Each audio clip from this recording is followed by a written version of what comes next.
Alright, hey guys, Mitch here from the AudioDabbler YouTube channel, and I'm going to take a quick look at BeatHawk and BM2 and how you can chop up a sample in BeatMaker 2 and export it into BeatHawk and have it function as a loop instead of just a regular standard file. What I mean by that is, if I go here to pads, you can see sample test BM2 no temp just sees as a audio file, and if I go to sample, all I have is this sample that I can adjust the endpoints to, or I could stretch it out, up to 200% or 50%, but all that's going to do is just play it slower. And if I go pitch, then it's just going to pitch up the sample, which is fine for some applications. But if you want to kind of chop something up and be able to play it like this, then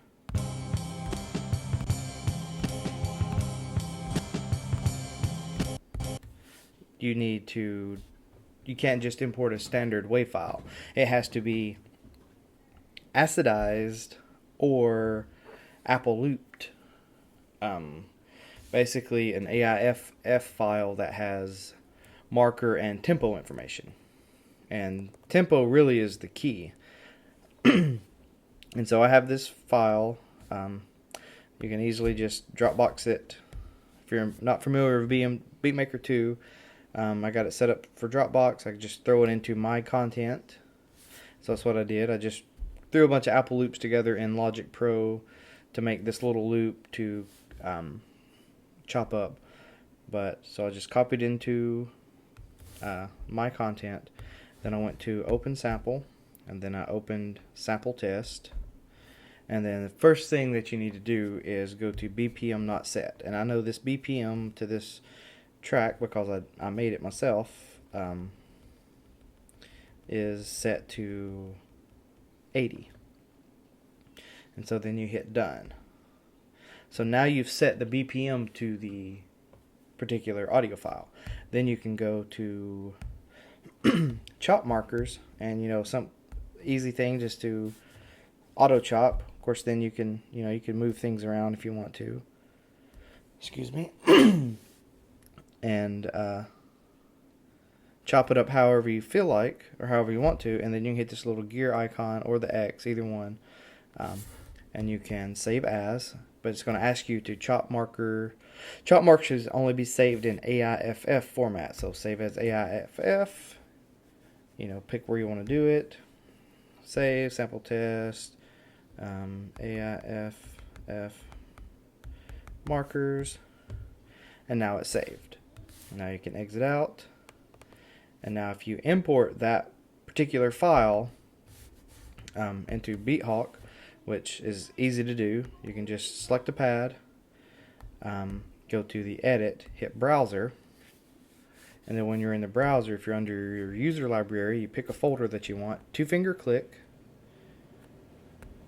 and then you've got different options to import. I should have, hold on, let me go back here. So once you have that file, you can go to Dropbox, and you can throw that back to Dropbox.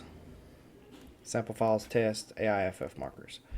Okay, then you can go back into iCloud, click up here, locations, Dropbox, because iCloud, if you link up your Dropbox to it, it'll just browse Dropbox perfectly as well. And so then you go down to samples, AIFF markers, click on it, it'll download, and voila, if you load it, you can see that it has a little loop icon. Sorry, kids busted into the room.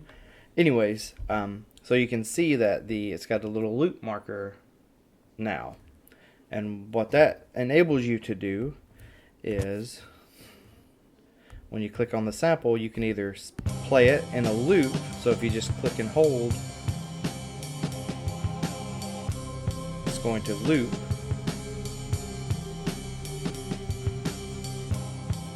Or you can double time it or half time it.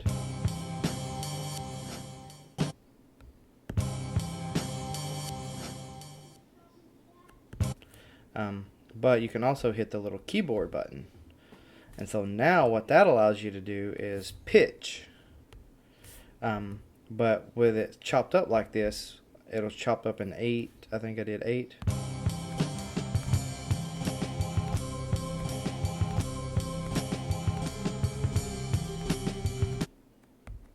And so you got C2, 1, 2, 3, 4, 5, 6, 7, 8. And all those samples will correspond to that. So that's really awesome, really helpful for BeatHawk getting things in and not just having to settle with, you know, simple sample. Because if you pitch a sample up, although it can give you some good results, it would be a lot better and a lot more efficient, I think, if you could import a whole, you know, import it with the chop markers already there. Then you can chop it up and arrange it with the step editor, and just it's just a lot more efficient. And so I'm gonna test a few more things. I tested out the Apple Loops utility, which you can still find if you create a developer account, which apparently you can do that for free. And you can do the Apple Loops utility, get it on your Logic Pro X, and then you can have, you know, some additional options. But BeatMaker 2 works just as well with chopping up, with being able to edit the samples and auto chop it, but just make sure that you set the BPM, because if you do not set the BPM, then it's not going to work, because it needs that BPM along with the slice markers in order to be able to, for BeatHawk to see it as a loop and be able to chop it up. So thanks for watching, guys. I hope this helps. Continue to like, comment, subscribe. I am up to 500 video subscribers, and thanks everyone, and I will talk to you guys later.